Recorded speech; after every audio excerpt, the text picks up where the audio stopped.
All right, so in this last section, we will be applying SOAP's analysis to our reading of today. So now, since you've already been taught, and we also practice as a class this SOAP's technique, I'm not going to teach it again, but I've put a reference slide in this section as a reminder for you. So if you feel like any of your answers are too vague or you're not sure what they mean, just reference that and go and answer those questions really well and really in depth.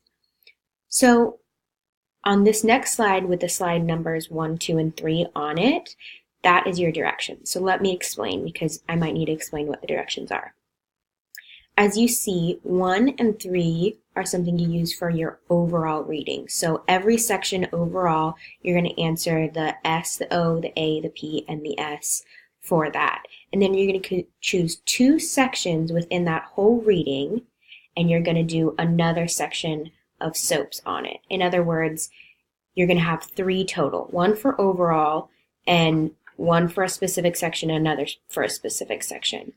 I'm choosing to have you do specific sections because I really think it allows you to see how in a smaller reading there is a particular context, a particular subject clearly, maybe even a more particular audience and purpose. So just looking more specifically at how an overall message can have a few different separate messages and separate attendees or audiences inside it will be a good thing.